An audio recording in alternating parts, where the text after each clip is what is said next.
Good evening and welcome to Bristol Motor Speedway here, home of round 5 of CIL. Round 5 here of the CIL Championship on the oval side with Zach Lindler and Edwin Onofre up in the booth. Gentlemen, it's fun to be here. Zach, we are going to have a pretty exciting one here on tap this evening. I think it's going to be a little bit wild, but what are your thoughts on the night? Yep, welcome everyone. Welcome all to the world's fastest virtual half mile, the Chaos Thunderdome of Bristol Motor Speedway. This is a track that a lot of drivers have been asking for by name. They say, we want to go to Bristol. We want to go to Bristol. Well, we had a short track race earlier in the season at Richmond. It went really well. So I'm looking forward to a race of chaos, a race of fun, and a race of strategy here at Bristol. I think we're in for a good show tonight, guys. Yeah, I think that is going to be the case. It's a little bit cooler out. It has been a bit of a tradition in the summer to have these hot track temperatures up in the 130s, 140s at times with the sun. But here at Bristol, humid. Let's not leave that out. But a little bit cooler. The track temperature, a balmy 87 degrees. And Edwin, what does that mean for these drivers? What does that mean for their tires and how they're going to get these cars to the end? Well, with the temperatures being this high, that means the track is going to be incredibly slippery.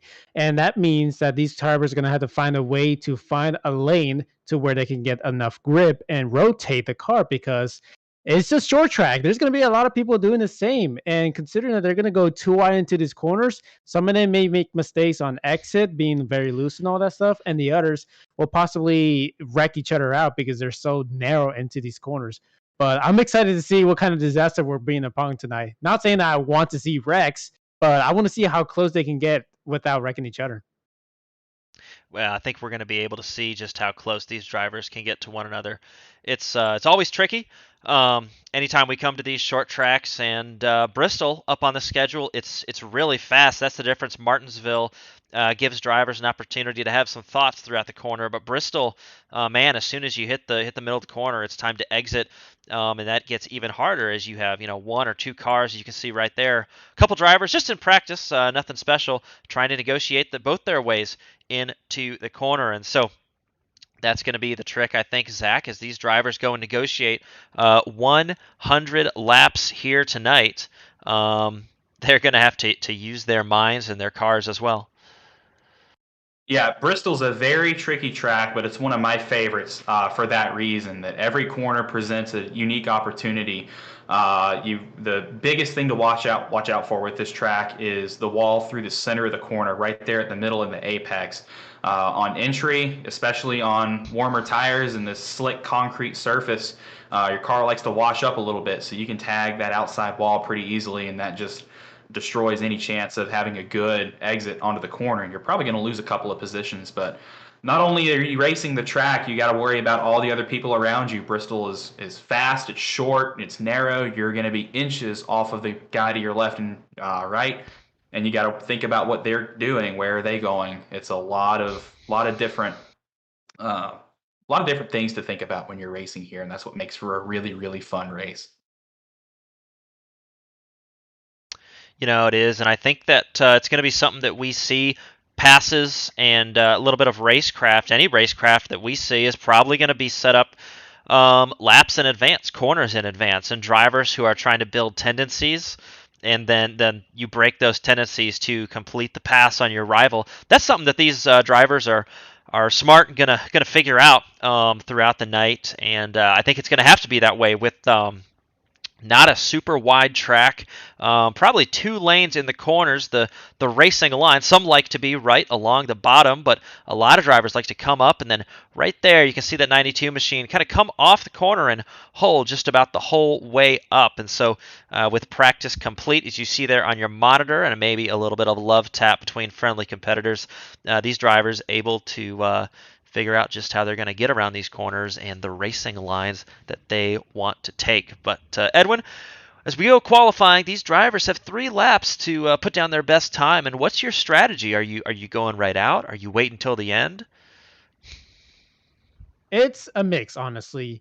If I'm usually competing against opponents who are experienced in Bristol, I would wait a little bit because I want to see what kind of lines they take. I want to see what times they run, which lanes did they go up or down. See where is it that they're able to get the advantage. Maybe it's on the entry on the corner, maybe it's on the exit of the corner. We'll just have to see how these drivers are able to pull off. But personally speaking, I would wait a little bit. Yeah, I would agree with you there. I'm very much the kind of person that I'd prefer to take the more strategic approach, like you said, maybe watch a couple laps, see where people are picking up time, but also to get some lap times on the board so that way when you do put in your lap time later in the run, you'll get a better idea of provisionally where you sit, where your provisional standing, where you when you finish your lap is probably going to be closer to where your final qualifying position will be. Yeah, I think so. And you can see right now these drivers starting to roll in with some times. And so the difference is not big at all. But there, as you see on your screen, the gap, your pole position early, pretty early to start talking about pole. But Matthew Nordberg from North Carolina State University going to have that pole right now. And really not far back at all. Note that P2, P3 guys, Kenneth Talbot and Ryan Lusich, separated by 9 thousandths of a second, actually 6 thousandths of a second back to Jacksonville State's Matthew Tucker. So no surprise, it's a short track, and these drivers are close together. Christian Hill has that time in, and we're going to go now look at Andrew Olszewski. Looks like he's actually just completed. He's parked that car. He's going to see if he can get that set back up for Northern Illinois University. But that is what these drivers are deciding to do, going out and getting these lap times in. Yeah, this is a really cool cam riding off the back of Jeremy Milleran's car running that Jeff Gordon throwback scheme. Obviously, Gordon very successful here at Bristol, but you can see just how modular this track is. Milleran taking the middle line there through the corner is going to try and go a little bit longer way around, but take some higher speed corners. There you see him moving up the track, like I said, in the middle of two. Big run down the back straightaway here, probably going to keep it up higher, up in the middle. Maintain that momentum all the way out of the corner, straight to the wall, and he's going to put in a 6th place time, just half a tenth off of pole. But Bristol is one of the tracks where it's very, very similar, the qualifying lap times. The drivers are very good. This track is so short and it's so wide open and aggressive that you're going to see drivers putting in very, very similar lap times. Yeah, and another driver from the schools in New York, Binghamton University. This is Alex Hallinar, guys, and you can see it's pretty bumpy as he gets around this Bristol Motor Speedway, but going back on board, you can see right there he has got his hands full, and it's even bumpier inside the helmet for Alex as he gets on and tries to complete that first lap. And so it's going to be a battle for these guys all night long as they try and battle not each other, but the track. And I do expect, Edwin, that we'll see a lot of cars on the exits of these corners as they start to wear their tires. It could 100% be staying out of the wall is going to be a key factor for these drivers, especially as we get later in the end of the race. They definitely have to get out of the wall on exit because as I'm seeing around the track, these drivers, we see somebody, they got loose. That's one of the mistakes that you cannot do in qualifying because the times are so narrow with each other. Just one small mistake can cost you. And unfortunately, that's just possibly the end of the qualifying session for the 88 driver. Yeah, and you can see it right there as you get onto the gas. Very easy to get a little bit zealous, and sometimes you expect that car and you trust that car to turn on your way out of the corner, but it doesn't always happen, as Andrew Burrell just found out in that 88 machine for Clemson University. And so we are now starting to see some times coming in, and drivers that are getting set, and Alex Hallinar, who we rode on board with, guys, looking pretty quick up near the top of the pylon. Got that 14.716. Actually, we were expecting a lot of 15-second laps, and so that 14 is going to be pretty tough to beat. And probably worth noting, guys, that there are a couple championship battles brewing on the Premier Oval side and the CiL Road side, but clinched is one championship. Alex Hallinar last night clinched the Prospect Series, the oval side, and certainly going to become a staple, guys, of the CiL Oval Premier Series. But Alex Hallen, our speed expert, able to get around this track, and really likes Bristol Motor Speedway. Pretty fitting that the Legends driver from New York was able to clinch that championship. So congrats to him. But Zach, we're getting set. We are coming down to the end of qualifying. And we can start talking about keys to the race and what we think these drivers are going to need to focus on, as well as what we think this track is going to do throughout the night. Well, as a driver, Bristol, like I've already said, Bristol is one of my favorite tracks. I love the challenges and opportunities this track presents. But even as a crew chief, this track just breeds strategy calls. So in true Larry Mack fashion, my idol, I've got my 3 keys to success here at Bristol. Number 1 is paying attention to how the track changes. A concrete track surface changes very, very quickly and is more dynamic compared to the asphalt counterparts. It's very slick. It's very, very rough on the tires. So keeping that in mind as the run goes on, you're going to see rubber building up in different areas of the track depending on which line drivers are running. So being able to keep your eye on that and understanding which way is going to work better for you is going to help you out in the long run. Second key is picking your line. There's really 3 grooves here at Bristol: the bottom, the middle, and the top. You'll see a lot of drivers that want to make some passes, run the bottom line, but it is very take the short way around. It is very rough on the tires running that bottom line as opposed to the top line, where if you're trying to save tires a little bit, maybe you're making a long shot strategy call, you can run the top, gain some more speed, get a big run down the straightaway like we see Jared Kaler doing here on his qualifying laps. And then if you want to compromise a little bit, you can take the middle. I'm personally a fan of the top. I like the top running here at Bristol, so that's what I would prefer. But obviously we're going to see a lot of different strategy calls here amongst these drivers. And that brings me to my third key of the race, is selective aggression. Jarrett, one of the other commentators, coined that term a couple weeks ago at Auto Club, and I've added that to my book. This race is short. Their drivers are going to put in 14, 15-second lap times, and at a 100-lap race, you're looking at only about 30 minutes of time to make your moves and get your passes done. So you've got to set, like you said before, you've got to set up these moves multiple laps in advance. You've got to recognize what the people in front of you are doing. You've got to learn off of them so that you can set up your move and get aggressive when you need to, but also stay off the wall and stay off of other drivers. Another key that I'd like to shout out, a little on a personal note, it is my mother's birthday today. So, Mom, if you're watching, happy birthday. Love you, mean it. Yep. Back to you, Josh. That's a classic, always on the mom's birthday. Happy birthday, certainly. And Jared Kaler probably just taking this time. There is no limit. We score 3 laps in the qualifying run, but Jared Kaler doing his own mini tire run, joined practice a little bit late, just trying to see how that UNC Charlotte Chevrolet gets on when he is able to go, and looks like he's finally going to slow it down and put a couple laps on those tires and see just what he can expect once those tires get up to temperature, and that's going to give him a little bit of a picture early in the run. But guys, it's going to be key. Edwin, I think that we see the fastest drivers are the ones who are most comfortable in their cars, and they're going to be the ones who can push the limit on those first 3 to 5 laps when those tires are warming up. Definitely, I agree with that. I've been seeing that the fastest lap times, they all push to near the track limits. They all nearly hit the wall, but that's how they're able to get the most speed on exits. And they've been staying up high on the top lane to where they can get a lot of momentum going down and on the exits. So that's what they're able to do. So definitely, with the mindset of Bristol being one of your favorite tracks, you are a lot more comfortable. You know how to run the lines. You know how to get aggressive around others. You know how to stay off the wall, most importantly. And I can't wait to see how these drivers are going to line up on the beginning of the race. Yeah, that's certainly the way. So getting ready, qualifying coming down to an end, maybe 30 or so seconds left in the session, and then the session will flip over to the race grid. But in the meantime, one more look. A little bit cooler, guys. It is nighttime. It's only going to cool off tonight. We talked about that track. It is 83 degrees now for the start of the grid.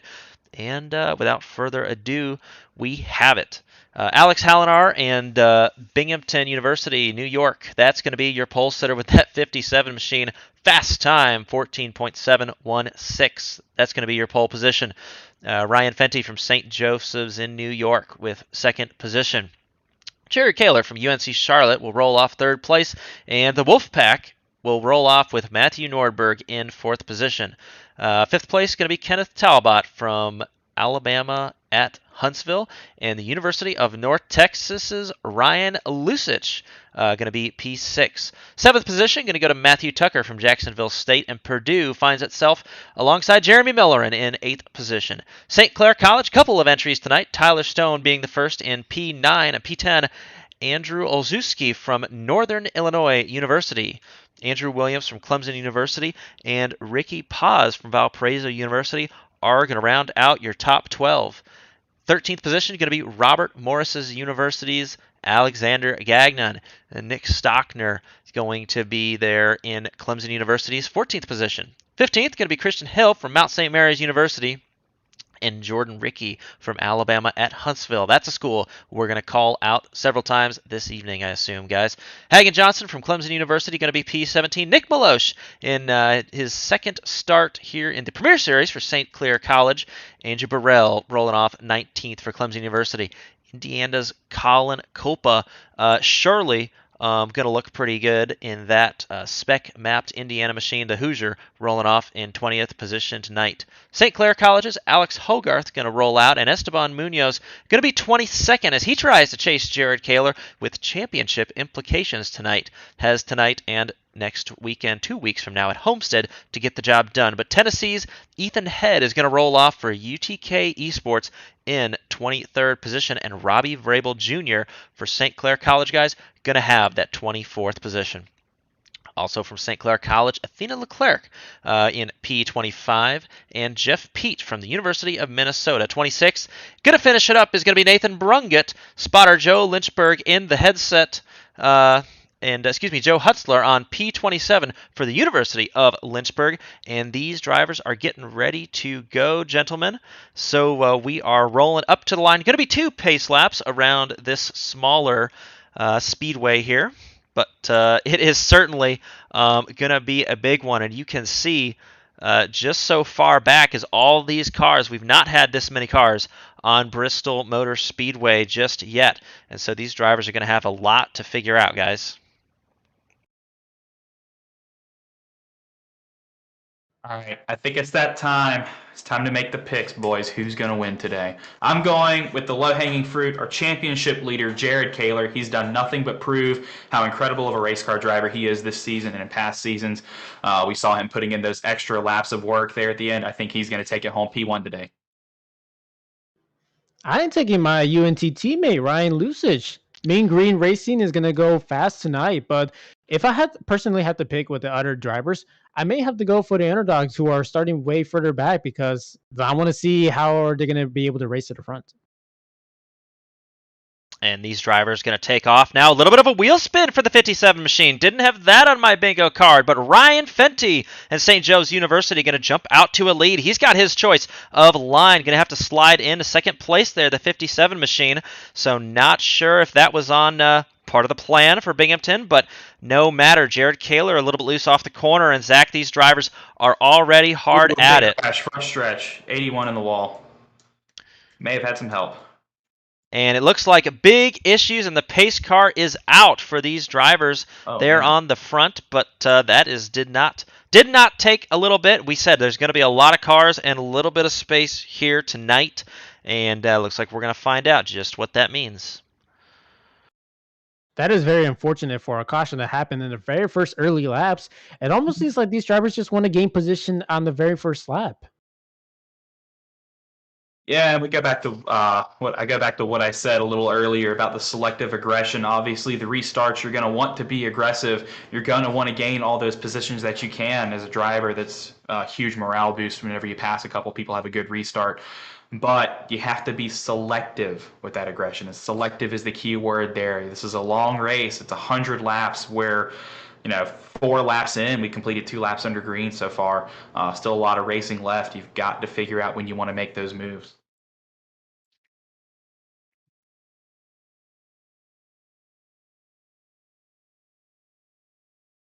Here we're going to have a replay of what happened. Here's what it looks like. Yeah, I think this is Robbie Brabel triggering the event under caution, but we will get the replay queued up for the drivers, and this was what we saw heading down into turn one. A big moment loose off for a couple drivers, and coming back on the track, it looks like even up in front, Oh, you man. can see the machine of Jordan Ricky collected in what already had existed there. And see if we can get one more time, a couple more instances of these drivers. And yeah, right here you can see a little bit loose, and the action was already underway for the drivers in front. Looked like maybe the 540 and the 23 got tangled, is what I saw on the very far right side of the screen there. We're going to get a better look at it here. So coming down the front stretch to start lap 2, there you see 81 at the bottom of your screen. Yeah, there's the spin from the 81. Let's see what happened up here. It looks like that was the 19 of Fenty and the 540 of Stockner got together and turned. They turned each other, and it was just chaos after that. Collected the 23 and a couple of other really, really good race cars back there that are damaged. Gonna have to use that. Gonna have to burn that fast repair early. That's never a good thing. That's always a nice safety net to have that fast repair. Of course, with iRacing, the drivers can come down pit road, and in this league, they get one free repair. So they park it in the pit box, and they basically get a fresh new car to restart the race with, but you only get to do that once. So I think we're going to start to see a couple drivers be a little more cautious here, especially ones that were involved in that wreck. Pretty big one right there to start this race off, Edwin. Not just cautious during the wreck, they also got to be cautious in the race because as we've seen, they have already wrecked because they got loose on the exit and were coming up to the straightaway. So it seems like they're almost having trouble with the cold tires initially early in the race. So now that they use the fast repair, now they will actually take a little bit of time to just ease in, get the feel of the track, and make sure not to put any pressure against yourself to where you will lose your car under throttle.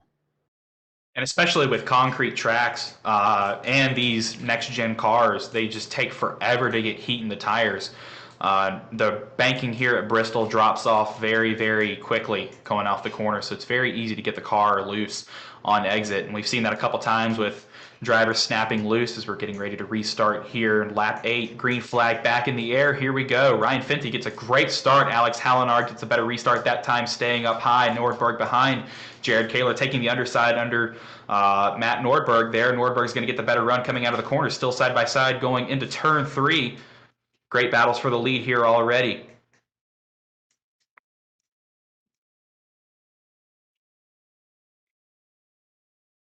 Single file now as we get going. Driver's going to start to work some heat into those tires up front. Kaler already making moves, picked off the 57. And I believe we have another caution. Oh boy. Yeah, and just as Jared Kaler had made it, we'll see if we're able to understand what happened. Looked like, the 83 of Robbie Vrabel Jr. involved again. Guys, that's not going to help his cause. But back at the front, looks like Jared Kaler, and I think we are waiting on the pace car to come around. Wouldn't want to be a black flag for that. And so, yeah, a couple of these drivers with disabled machines going to have to pass, and there we go, back under pace car speed. And so we'll pull that up and understand just how we got there. Not 5 laps into the race, at least actually after the restart, and they have already wrecked. It's like they didn't listen to when I said they got to be careful. Let's see what happened here. Oh, the 19 spun again. Oh. And in an unfortunate event to avoid the 19, he ended up getting loose. Yeah, and that 19, Ricky Paz from Valparaiso University, you can see we talked about getting these cars to handle off the corners, and you can see he's working through the corner right now, and he's working on that wheel. You can get inside his head right here as he comes off the corner, looking good, and then all of a sudden that car just steps out, and you can see a little bit slow to get that wheel back, and an overcorrection is all it takes. Away he goes. That's Valparaiso University trying to keep it straight, and then yeah, certainly with the 083, I don't think he had anywhere to go. You know what, guys? That was a lot of netcode. In fact, unfortunately, that was a lot of netcode for that machine there, the 083 and Vrabel. But that is how we arrived. And did Kaler get the lead? No, he did not.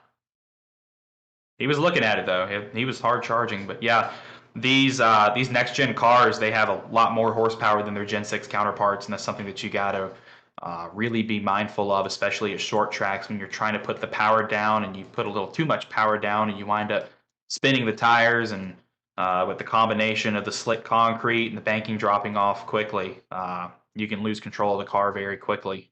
These next gen cars, they also have a different steering setup than the old Gen 6 cars, so if you overcorrect, it's very easy to do. If you try to correct your spin, it's very easy to overcorrect, and that's what we saw with the 19.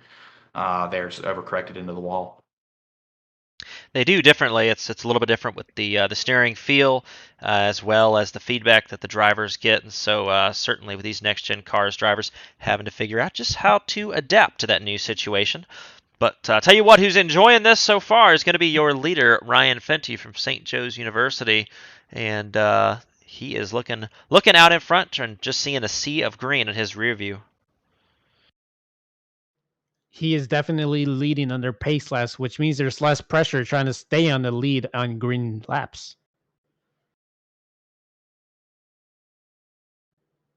I will say though, when these cars restart, some of them spin their tires, and I almost have a feeling that they're about to wreck the entire field like the way Jimmy Johnson did in 2016 Dover.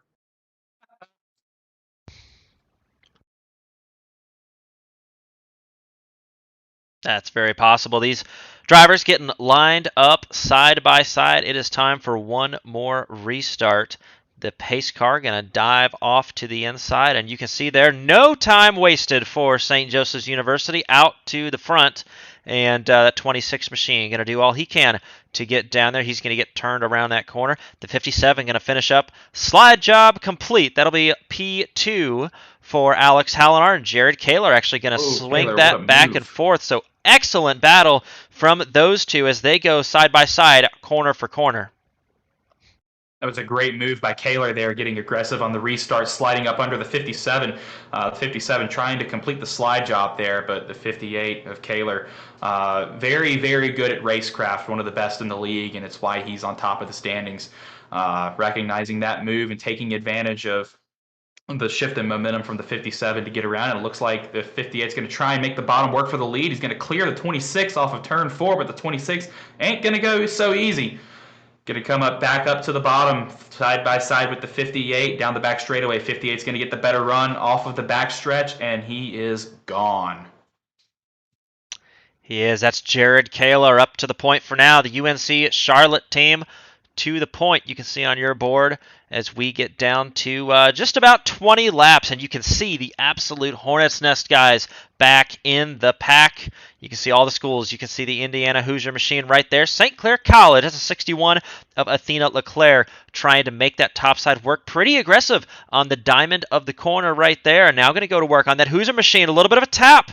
Is that opening a door? And down underneath, Edwin. And we talked about racecraft and talk about some short track racing. I think there might be some opinions at the end of this one, but that's all part of the Bristol fun here. That's definitely... Sorry. Go ahead. I was going to mention that that's definitely part of the short track criteria. There's going to be a lot of beating and banging because there's not enough room, but there's also going to be a little bit of aggression because they want these drivers to move out of the way. As we can see, one car below the apron, but fortunately, no caution happening right now. Yeah, and part of short track racing is you get in this rhythm of gas, brake, at gas, brake, gas, brake. And then when something interrupts that rhythm, it really sets you off. It tilts you a little bit. So you've got to keep your head down. You got to keep it. You got to keep your cool, keep your focus to do well in these kinds of races.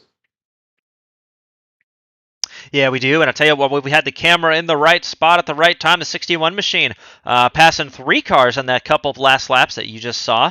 St. Clair College going to the back to the work of Panther Esports. That's Esteban Munoz trying to make his night work out. Close that gap as much as he can to Jared Kaler, and it looks like trouble for the 61. She had just completed those passes and is now turned around trying to stay out of trouble. Robert Morris University getting slowed up, and so no contact there. That's the first system done, but yeah, big trouble there for the 61 as we see coming through the corner. And was there contact in that scenario? As you saw everybody try and take evasive action, it was completed, and you saw right here coming off the corner, the 61 had a run. Maybe contact, some netcode existed, but yeah, just the slightest contact between the rear quarter and the front quarter, and it does not take much. You guys both mentioned it at different times. Does not take much to upset these next-gen cars, but no contact made, and with a fresh set of tires, Athena and St. Clair College will certainly have some time to get set up. There's about 30 or so laps left. Very good from the 23 to avoid. Actually, on the 97 to avoid. Ethan had everybody taking evasive action, but that wall just about knocked down there, and so these drivers, you can see, going to take their time to see if they want to pit or not. Not sure there's going to be a lot of takers. It's pretty early in the game still. A little over 30 laps to go, guys.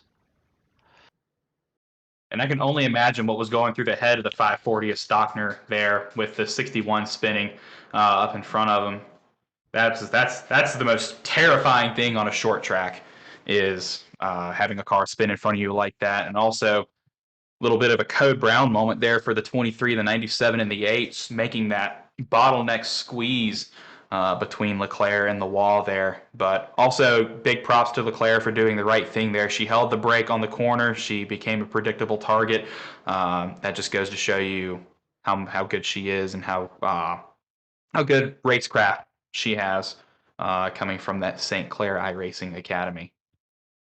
It most certainly does. And real quick, you can see on your screen, Andrew Williams. Andrew Williams, we're up in the booth. This is Josh. You got a copy? Yep.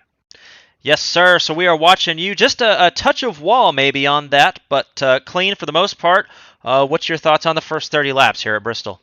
This has been a good race. Obviously a lot of caution, but we've been real tight racing. People moving up, moving down. There's definitely a pace difference between the pack, so you're kind of seeing the faster cars, making their way through. Me and Hagen, we got collected in that first wreck, and we had a fun time driving up through the field. So, good race to come. Well, there you have it. Best of luck to you guys and your Clemson teammates. A little bit of orange wheel racing on this side of that machine. Good luck, Andrew, and we'll talk to you shortly. All right. And that was Andrew Williams. You see right there, getting back in the mindset, getting ready to go green another time. Jared Kaler, you see lights out on the pace car, and Jared Kaler going to bring us as the control car to green. And man, that 57 car, he is ready to go. Trying to see if he's got anything to say about it. You can see a little bit of chatter going on right there between the drivers, but Alex Helen are going to do everything he can.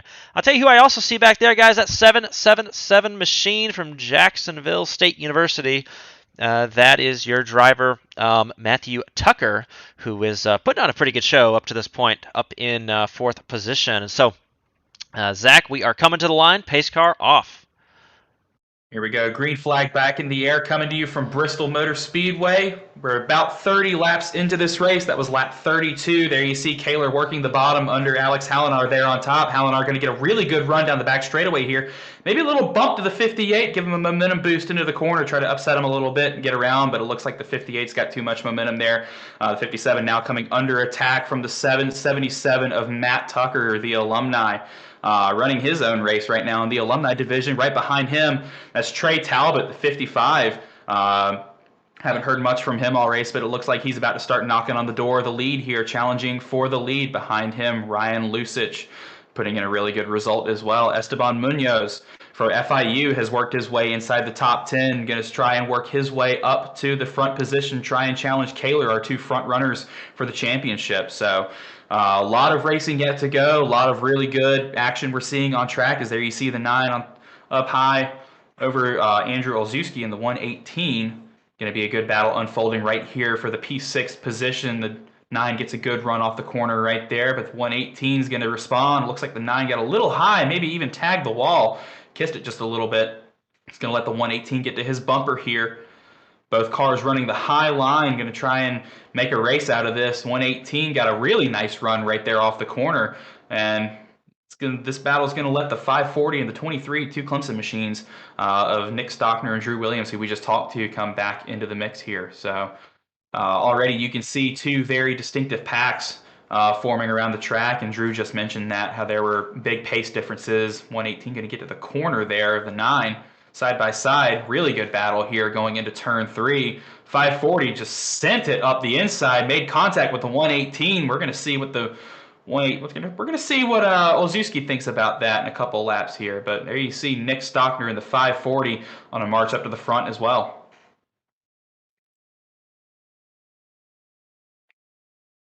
Seems like these drivers are wasting no time trying to gain positions, and that includes dive bombing into trying to make a pass. A very risky move there by the 540. That could have gone very wrong. Here we see a great battle for the top two, for the second place position between Hallinar and Tucker up front. Still hounding the back end of Jared Kaler there for the lead. Hallinar taking the bottom underneath the 777 of Tucker. We're going to go inside the helmet cam. There you see, using every bit of that mirror, trying to figure out where his competitors are, is Hallinar in the 57 from the student from Binghamton, as he attacks for the lead versus Kaler, but also trying to defend against the literal rocket machine. Rockets on the side of that car, as you see, the 777. The whole top 5 pack just running very, very quickly. We're going to see how long it takes for them to catch up to some lap traffic here. Yeah, This top 5, sorry. If this race wasn't exciting enough, that lap traffic is going to make this extra exciting and spicy, Edwin. This top 5 is single file, almost like they're in a super speedway, except we're not. We're at the last great Colosseum, Bristol. Why aren't they passing? Why aren't they punting each other? Which I'm just kidding. They don't need to. They're being very respectable to each other. As we can see, Ryan Lucy's trying to overtake 4th place. And he's doing a pretty good job keeping it nice and respectable. So, yeah, they're still a top 5. They're still up ahead. They're gaining away from the previous other packs. And see, there's a little bit of light contact on the exit. Yeah, Edwin, you had mentioned it. I think 57 is doing just about all he can to stay within the bounds of play while he roughs up the 58, tries to get on his side. Oh, a little bit of contact as we try to get under lap traffic. Kaler tried to turn down, but the 57 had a corner. And Edwin, you made a great point about the fair play. He actually backed out just a little bit so that these drivers could continue on, but Zach, that's why these drivers are up at the front, because they are picking their battles, and there are plenty of battles to go around as we work our way towards lap 50 of 100 at Bristol Motor Speedway. And I've said it at every race this season, and I've yet to be proven wrong, but the drivers who do well are the drivers who are the smartest, the ones who are able to pick their battles, the ones who are better at their racecraft to know when they need to attempt these passes. So I think you're going to see the 57 playing a lot of mind games here with Hallinar versus Kaler here. There you see a move to the inside, going to try and get a really good run off the corner here to hopefully complete that pass into 3. Not quite going to clear the 58. Kaler's going to get a big run here down the front straightaway. Maybe we'll try to respond by doing the exact same thing, taking that inside. And Jared has made a ton of passes there on the inside. So if I'm the 57, if I'm the 777, I'm trying to figure out how to not give the 58 that bottom to make those passes. There you see the 58, a little bobble there through 3 and 4. That's going to let the 777 by, excuse me, the 12 of Ryan Lusich by. Sorry, I was looking at the wrong car there. So the 12 is now into P2. Alex Hallinar retakes the lead. Jared Kaler relegated down to 3rd and now is under fire from the 777 of Matt Tucker. Has Kaler maybe burned out his tires a little bit? there's a possible chance considering that Jared Kaler and Alex were fighting for the lead, and that allowed for Ryan Lucic to approach, probably because he's trying to save a little bit of tires, knowing that the battle if up ahead would have slowed him down, and that was a smart move. Now he's able to take second place and approaching Alex and possibly trying to take this lead. There, I believe we saw the number 23 of Drew Williams on pit road, so we might see some strategy here. Some guys recognizing that there's some tire fall off happening. Not seeing a big drop off in lap times. I'm seeing the leaders running now 16-second laps, about a second and a half a lap. I stand corrected. There's a pretty decent drop off there, but three starts will do that to you. So look for maybe some guys towards the back of the pack coming into pit road, going to try and get some fresher tires to work their way back up to the front. But I don't see any of these front runners coming down pit road. I think they're wanting to duke it out as long as they can. Now approaching, this is lap 56, so 44 laps to go in this race. Josh. Yeah, and I'll tell you what, those leaders, man, that was your view from the back bumper of the leader as St. Joe's makes a big move down the inside. But we got battles up and down the scoring pylon. As you can see, those orange intervals that are close, those are cars that are jockeying for position. But we don't have enough cameras to cover all these battles. Up here on the front, you can see right now the leader under attack. That's a 57. Has Ryan Fenty saved his equipment enough? As we work up on lap traffic, Ryan Fenty's going to figure out just how he can get his thing done. And you can see there, locked in and focused. That's Ryan Fenty, dinosaur atop the steering wheel. He has just taken the lead, as you saw on the right side of your screen. We'll see how far he can get away from this gaggle of cars behind.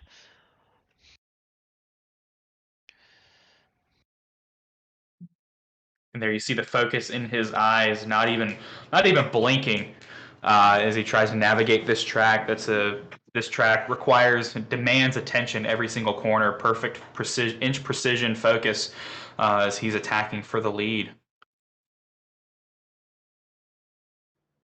Ryan Fenty must have pitted earlier so that way he's able to overtake it for the lead because he seems to have pace quicker 14-second times. We can see the 22 trying to pass by, but nothing too dirty, no fighting whatsoever right now.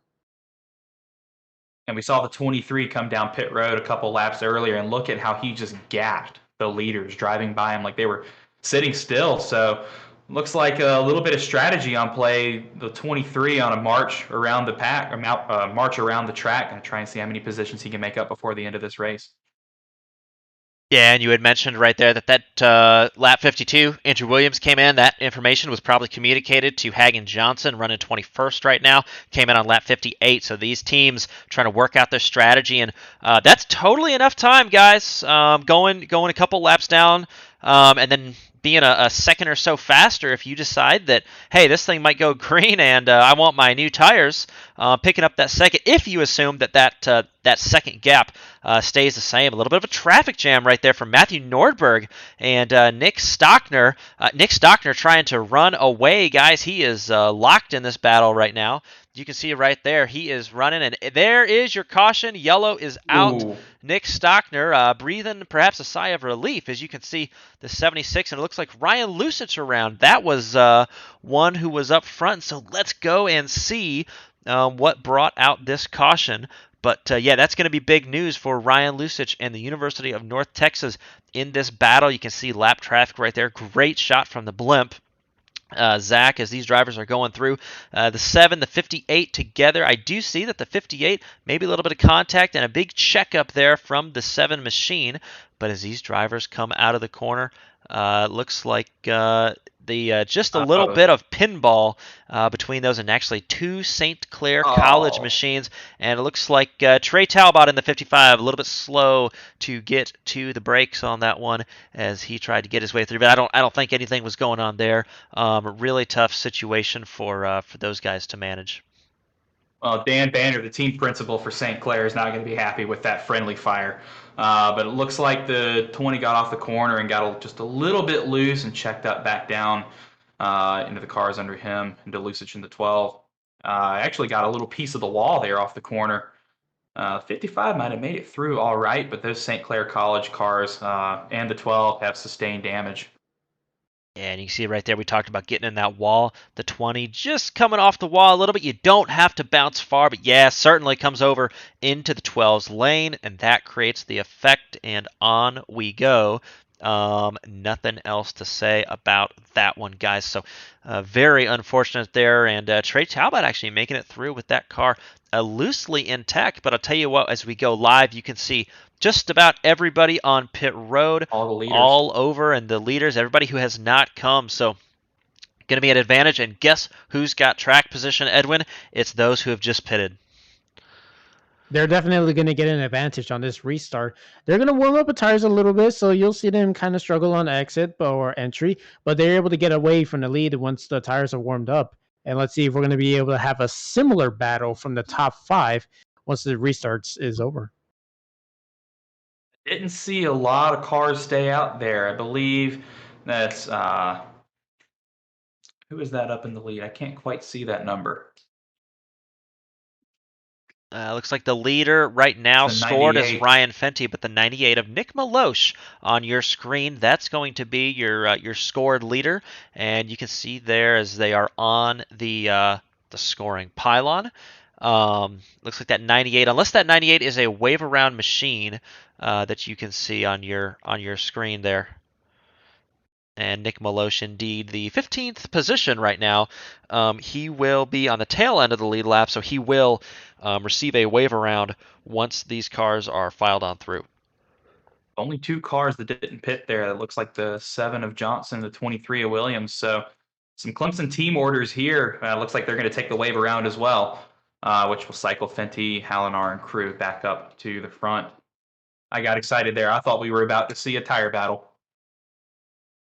Well, we may still, as these drivers simply prepare for the last 30 laps or so, and it's going to be a fast 30 here at this track, Bristol Motor Speedway. And you can see there that the lap times in history, the speed that these guys have, 1 stop, 2 stops, Fenty. So going to have new tires as we prepare to go green. The pace car is off, Edwin.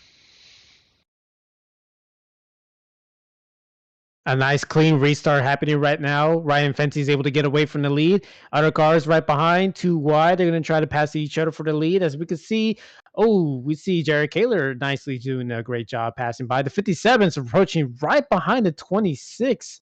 And let's see if they're able to pay off. Everybody else is able to restart cleanly. No caution so far.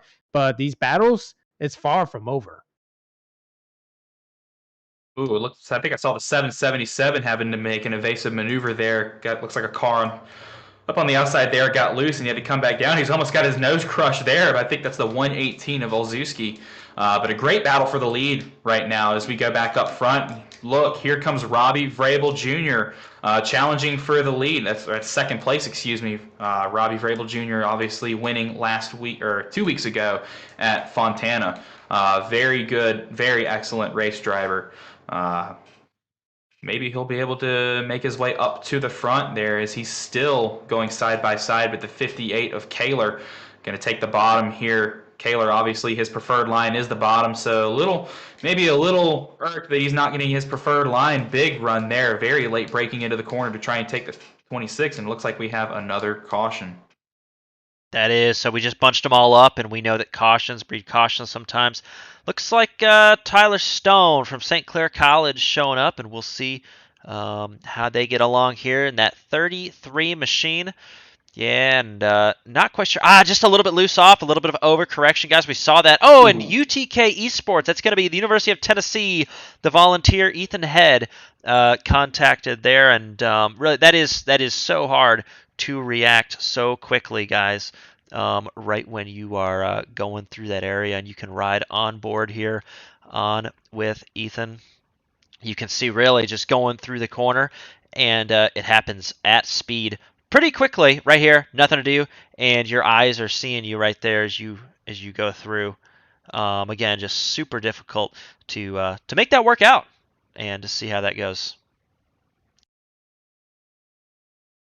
Yeah, that's exactly what happened. The car stepped out underneath Stone there, and he overcorrected into the wall. It's unfortunate that he collected the 8 there. Didn't really look like the 8 had anywhere to go with the 23 under him as well. So just an unfortunate event there. This Yeah, might not be the end of seeing more cautions where somebody oversteers into the corner or out of the corner. I'm hearing some tempers on the driver radios right now. Some drivers not happy with some moves being made during that run or before. Uh, so we're seeing it happen. It's Bristol, baby. well, that is, and this is where the time is critical. If not the whole race, at the end, when everybody is making your final decisions, you want to be able to think clearly and execute on your rivals and make sure that you're in the right headspace. And so that's certainly the time, and I think that's what differentiates those drivers who are able to keep their composure. They're going to be the ones who are there at the end. How about We let's are. dial up one of our top 10 drivers, Matt Nordberg. This is Zach up in the booth. You got a copy? Yep. Can you hear me? Yep, we got you loud and clear, man. How you feeling? You're running in the top 10. Just over 20 laps to go. What's going through your mind right now? It doesn't feel like I'm running in the top 10. I've had kind of a crap night. I got a freight train down the bottom for a long while at the start of the race, and I'm kind of making up ground from there. But we'll see how it goes. I'm just trying to keep it clean. If I can keep it clean, I'm sure I can make it to the end of the race just fine. Well, that 076 NC State machine looks pretty clean right now. So best of luck to you and your charge to the front. We hope you have a good race, man, and we'll talk to you later. Thank you. I have to say, Matthew Nurburg almost sounds like Parker Kligerman. Which shout out to Parker Kligerman, by the way, for winning at Mid Ohio in the trucks. That was an impressive run.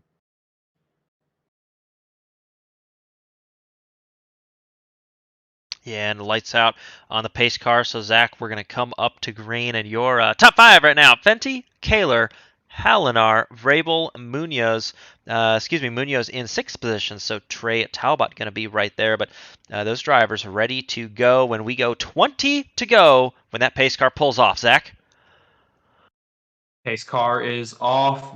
Field is 2x2. Looks like Kaler may have wanted a false start there. The 26 going, though. And obviously, the 26 in the lead, the control car there. So restart may come under review. Not sure. But Kaler tucking in right behind the 26 for second place there. As you see side by side for the top four. Here's Robbie Vrabel Jr. under Alex Halinar. Looks like Halinar may have corrected himself into the wall there. The 58 came up across his nose, had to get out of his way and went into the wall. So we got some battles heating up now, y'all. I have a feeling Ryan Fenty's not going to be able to hold down this lead for long because I have not seen Ryan Fenty pitted. He was coming up on the lead in the middle of the race, but now as these other drivers behind him got fresher tires, they may be able to put a lot of pressure, and with a lot of pressure, you may get doubts of whether if you're able to hold them off or not, and that could come with mistakes, Josh.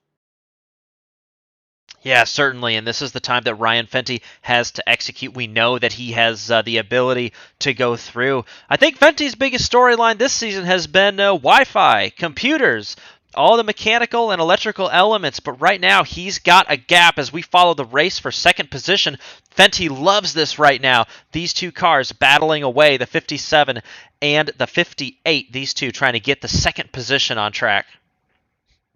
And if you're in the lead or you're in front of cars trying to defend, this is the best possible thing that you can see out of your mirrors. Two cars side by side as here we ride in the helmet cam with the 57 of Alex Halinar as he runs down the 58. The 58, Kaler got a great run off the corner there. Halinar's going to try and tuck in behind the 58. Only 13, now 12 laps to go in the race. So I think a lot of drivers you're going to see are hitting desperation mode, going to try and maybe make those moves that aren't guaranteed to stick, but if they get you the position, so be it. Short track racing. There you see the 57 side by side with the 58, washed up a little bit. Here comes the 55 of Trey Talbot. Nice shot to the back bumper of the 57 going into the corner there, and that's going to allow the 083 of Robbie Vrabel Jr. back into the mix. I may be mistaken when I said Ryan Fenty wasn't going to hold on the lead. Yes, he is, because these people right behind the top. Sorry. All these top four drivers are able to battle each other out, and they're not really gaining onto the leader. So it seems like Ryan Fenty is able to get the advantage unless there comes a caution due to the aggressive battles that's happening beyond the top five.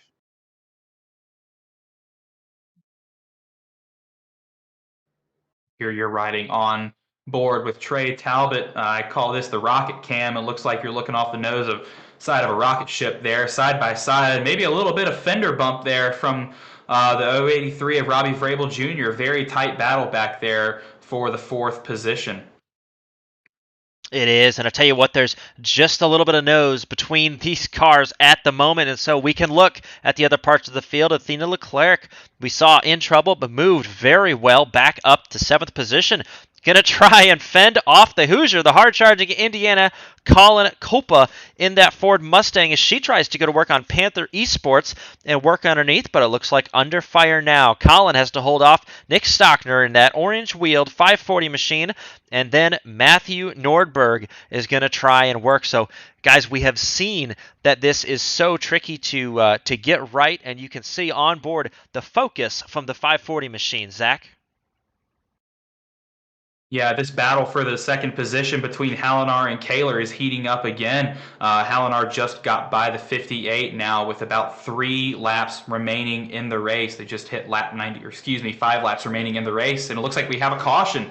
So this isn't over yet. The field is frozen. We will stack them up and go again. And my crew chief book is burning a hole in my pocket. We're going to see some pit strategy here, maybe. I think if you're about 10th on back, you're going to come in and get a nice set of fresh tires for this one green-white checkered that we're going to have. But if you're up front, you're definitely staying out. Yeah, and I think we're looking right here at that 7 machine inside the number 8. And coming off the corner, yeah, just a little bit of a touch and overcorrect. Boy, that's probably the 3rd time that we've seen that overcorrection tonight. And doing well, everybody to stay high while that steep Bristol banking keeps the 7 machine low. But yeah, that is so tricky for these drivers to get right. You can see the 7 right there, just trying to stay off the 8 car. Couldn't quite do it. And I'll tell you what, guys, it is time to visit the pits. We're going to see if we have any takers here this time by. I don't think you'll see anybody up front coming in. Maybe some of these lap cars will, and cars at the back of the field. But you're coming up to a green-white checker finish, the only green-white checker that we will have here in this race per CiL rules. And yep, I was right. Everybody up at front is going to stay out. So we're going to see a really nice battle come into the finish. I may have cursed Ryan Fenty for saying that he may be able to take the win unless there was a caution. Yeah, Ryan Fenty looking a little bit perturbed at that last yellow. Not what he wanted, and he knows that he has got 2 of the best in the business right behind him. He's trying to think about on this restart, how is he going to choose his defense? And the best thing that can happen is that those 2 get fighting, but he's got to nail Edwin this restart on the end as he hypes himself up a little bit in the onboard camera that you see there. He's got to make sure he doesn't spin the tires on this restart. Definitely agree. You know how we normally say that the last pit stop of the race is the money stop? I believe this is a similar situation for Ryan Fenty. This is the money restart. If he spins his tires, he's not going to be able to hold off Alex and Jared for the lead, and he's going to lose the win. Yeah, very critical moment here for really everybody in the top 5. 2 laps at Bristol. That's less than 30 seconds. That's not going to be long for you to make or break your race. So very stressful situations for these guys up front, but that just means great battles for us up in the booth and at home.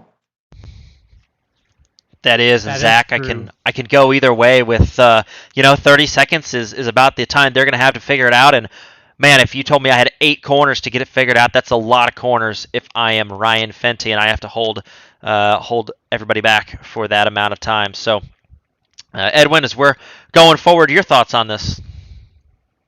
My thoughts is that Ryan Fenty has to hope that he has enough grip to rotate the car on the corners, and he has to hope that the rest of the field battle each other out so where he can get the advantage. And I don't know about y'all, but I'm sitting on the edge of my seat. I'm ready. I'm ready for this. This is going to be a great battle. There you see the top cars coming to the restart. The pace car in turn 3 right now, about to pull off. Field bunched up, getting ready to go. Here we go. Pace car is off. Fenty launches very early. Great restart. There he goes. He did exactly what he needed to right there. That's the breathing room he is going to get. Ryan Fenty, your leader, but looking at this battle back behind, you can see Jared Kaler trying to work that low side. He's been working and dominating that high side all night long, but Jared Kaler finding himself restarting third. Probably not what he wanted. Alex Hallinar, though, has a little break. The 58 not on his tail. Can he get up to the front? And he's only got a lap to do it. White flag out. Coming to the checkered flag, it looks like Ryan Fenty will do exactly what he needs to do. He will take first place here at the CiL Cup Series Bristol, and there you can see the relief on his face. Oh man, I feel that from here, buddy. A happy man indeed. He's able to time not false start, but he was able to get the jump on everybody else sleeping, and he was able to indeed get that win, a well-deserved one, after getting the whole field sleeping on that restart. Yeah, that was a great restart from Fenty there. He did exactly what he needed to do to get the lead and hold it through those last couple of laps. So impressive driving from him and impressive driving from everybody in the field as they navigated this tough race, and great racing all the way around the field. But man, I can't get over how good that battle for the top 5 was. That lasted the entire 100 laps. That was crazy.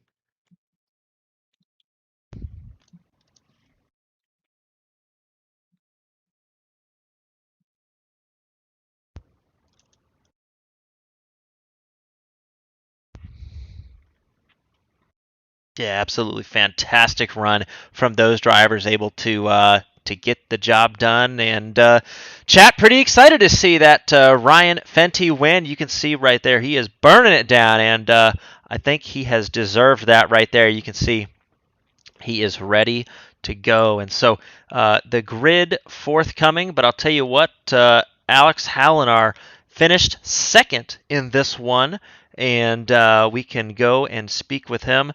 And Alex, this is Josh up in the booth. You got a copy? Yes, sir. I got a copy. Hey, man. First, congratulations on the win, and excuse me, on P2 there, and a great run and getting the win over Jared Kaler at the end there. Walk us through that restart, man. If I knew if I could just get alongside Fenty off of 2, the outside's so strong here that there wasn't much he could have really done as long as I got to his quarter panel by the exit of 2. He slowed down a little bit before the start, and I had to check up so I didn't get a black flag. And then he went, and then I wasn't there, and I was fighting off Kaler. Yeah. Hello, Alex. This is Edwin here. Congratulations on your win. How does it feel? Wait, was it a win? I think second position there for Alex. Yep. What I wanted to say was, during the race, did you need to push it all the way as hard as you can against your competitors, or did you want to save a bit of tires? I mean, there's a certain point you don't want to burn them out just stupidly. If you were wanted on the inside, you were burning your stuff up. It's kind of a balance of how fast do I go? Do I go now? But also, hey, if I let this guy get on my outside, I'm gonna get trained and go all the way to the back. So I was pushing as hard as I needed to, and that was kind of good enough. Congrats, it paid off, and you were able to get second place. Congratulations. Do you have anybody you would like to shout out to? I'd like to thank my dad. I think he's watching. I'd like to thank you guys. I want to thank Bristol Motor Speedway for making a nice track to race on. Yeah, and that's really it. Thank you so much for interviewing us. Congratulations on your second place. Well deserved.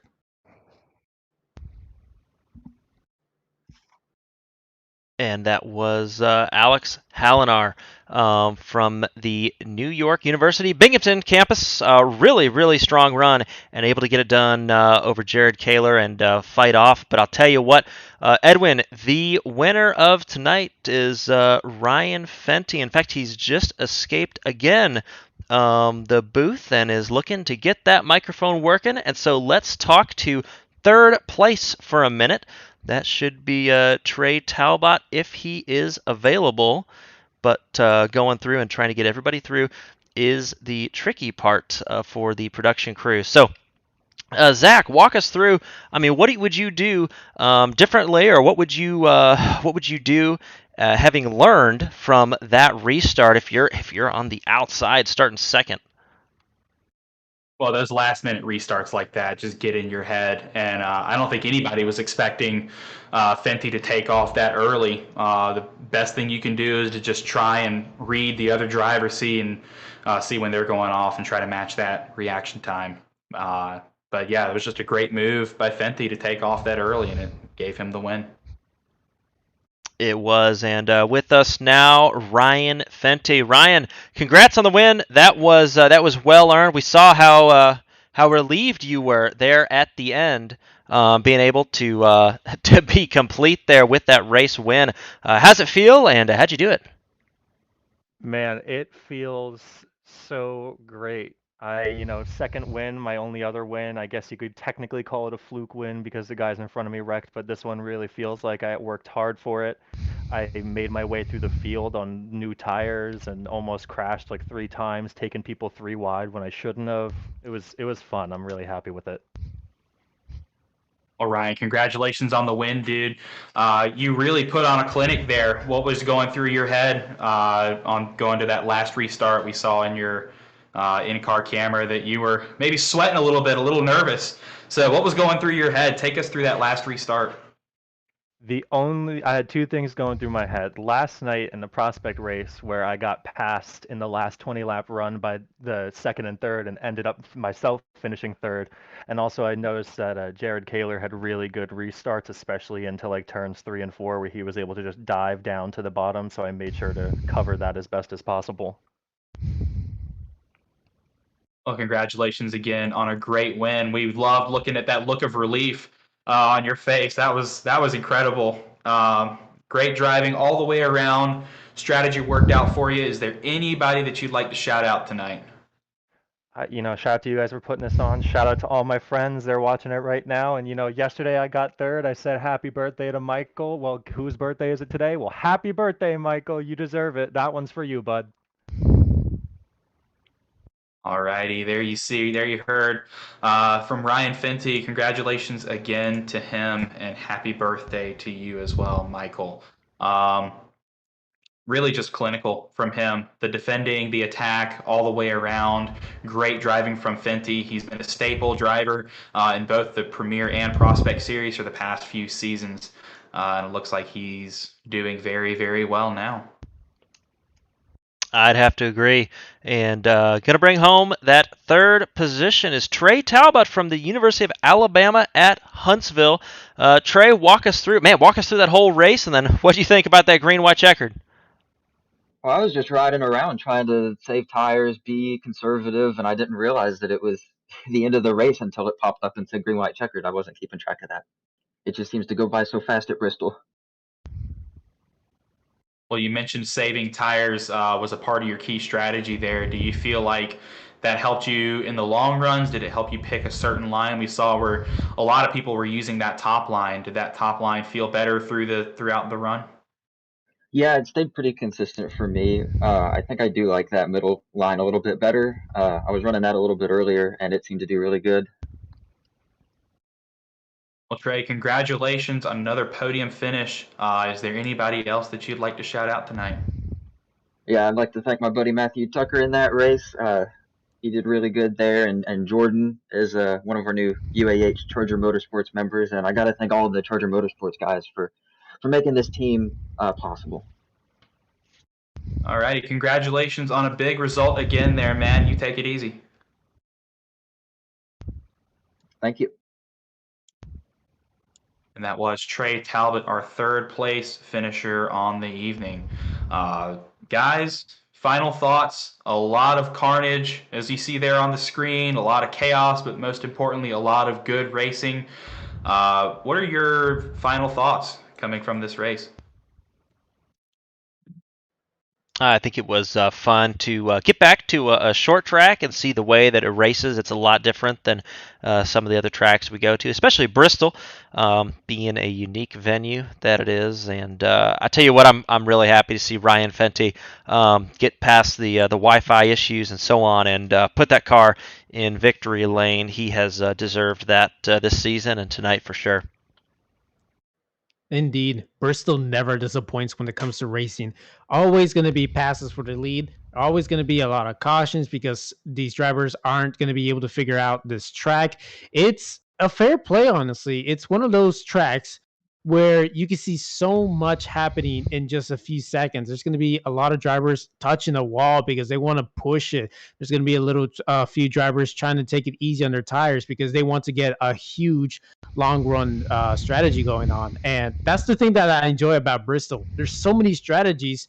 You just don't know which one works until you try it out for yourself. But in the end, we were able to see the victory played out so well. Yeah, All right. it was certainly really good. And coming up, finally, got after everybody was sorted out, we have the results that we can show.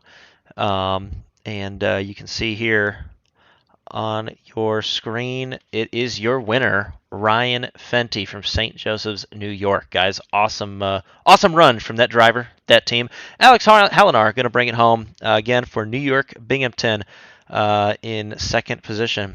Alabama at Huntsville's Trey Talbot going to be in third position. And UNC Charlotte's Jared Kaler battled for the lead, battled for second, took home fourth position here tonight. Still retains the point championship, but nothing by any stretch set up for next week. 2 weeks when we go to Homestead. Jared Kaler going to UNC Charlotte, and then Robbie Vrabel Jr. fifth place for St. Clair College. FIU and Panther Esports going to place in that sixth position with Munoz himself doing a really solid run and starting in the back, but making his way all the way up. Athena Leclerc from St. Clair College going to bring it home seventh. Matthew Nordberg and the Wolfpack going to bring home eighth. Ninth position going to the Hoosier, Colin Copa and Christian Bryant Hill from Mount St. Mary's in 10th position. St. Clair College takes home again number 11th place with Nick Malosh behind the wheel of that 98 machine in Northern Illinois, and Andrew Olszewski bring home 12th position. Matthew Tucker, you heard his name, from Jacksonville State, 13th position, and Clemson University going to grab 14th courtesy of Nick Stockner. Ethan Head going to take home 15th for Tennessee at St. Clair College, and Tyler Stone going to come home in 16th position. 17th and 18th going to be a couple of Clemson Tigers. Hagen Johnson and Andrew Williams are going to take home those positions.